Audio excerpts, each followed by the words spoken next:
أعوذ بالله من الشيطان الرجيم. بسم الله الرحمن الرحيم. إذا وقعت الواقعة ليس لوقعتها كاذبة خافضة رافعة إذا رجت الأرض رجا وبست الجبال بسا فكانت هباء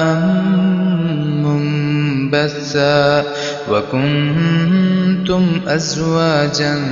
ثلاثة فأصحاب الميمنة ما أصحاب الميمنة وأصحاب المشأمة ما أصحاب المشأمة والسابقون السابقون أولئك المقربون في جنات النعيم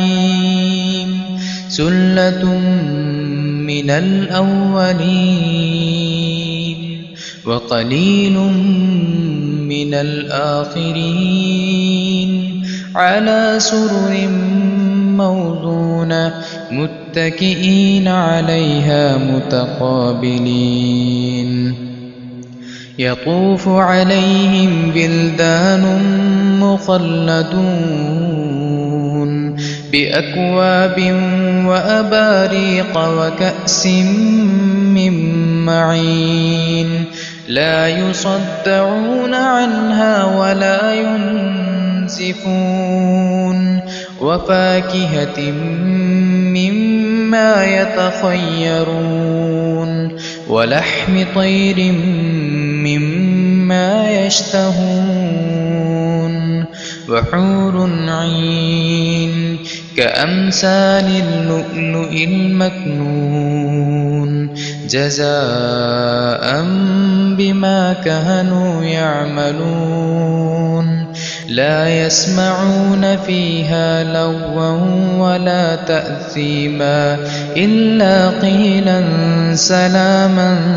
سلاما وأصحاب اليمين ما أصحاب اليمين في سدر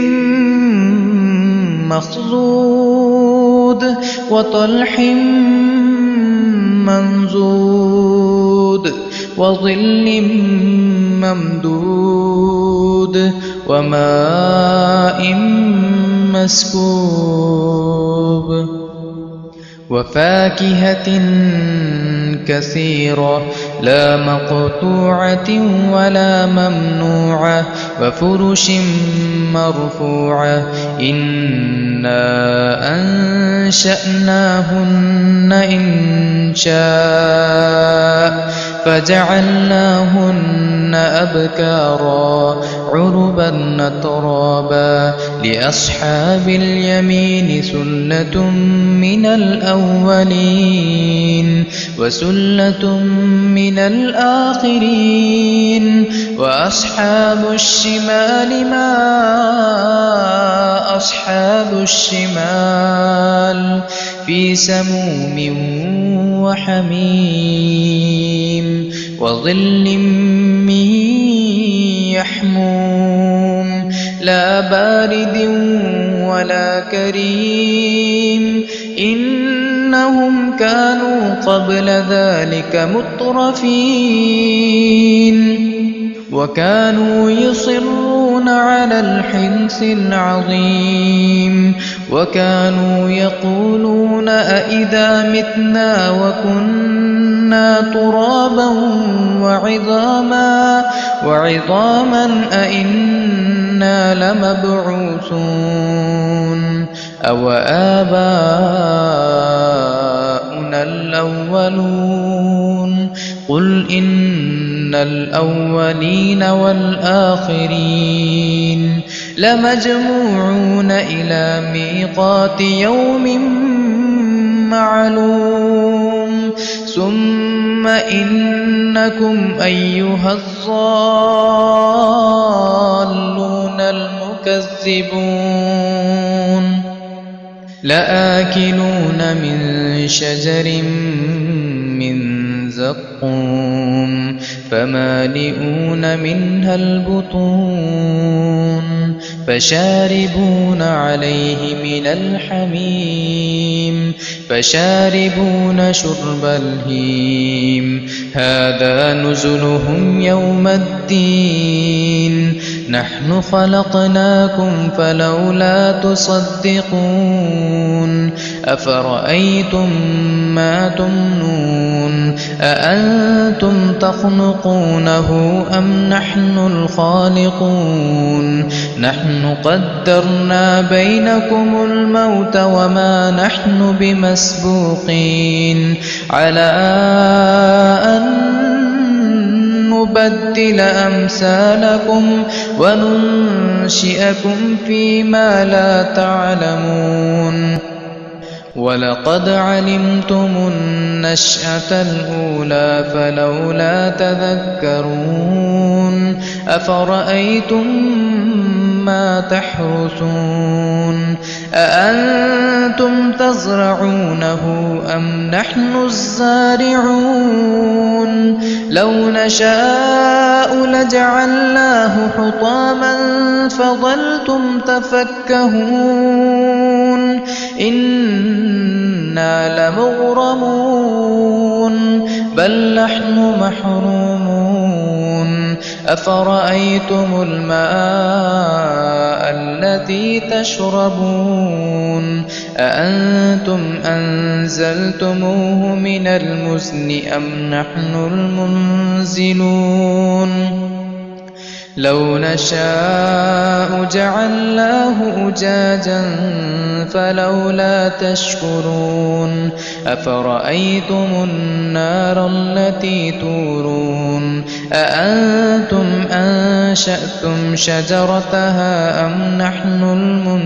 المنشئون نحن جعلناها تذكرة ومتاعا للمقوين فسبح باسم ربك العظيم فلا أقسم بمواقع النجوم وإنه لقسم لو تعلمون عظيم إنه لقرآن كريم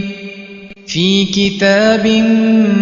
مكنون لا يمسه إلا المطهرون تنزيل من رب العالمين أفبهذا الحديث أنتم مدهنون وتجعلون رزقكم أنكم تكذبون فلولا إذا بلغت الحلقوم وأنتم حينئذ تنظرون ونحن أقرب إليه منكم ولكن لا تبصرون فلولا إن كنتم غير مدينين ترجعونها إن كنتم صادقين فأما إن كان من المقربين فروح وريحان وجنة نعيم وأما إن كان من أصحاب اليمين فسلام لك من أصحاب اليمين وأما إن كان من المكذبين الضالين فنزل من حميم وتصلية جحيم إن هذا لهو حق اليقين فسبح باسم ربك العظيم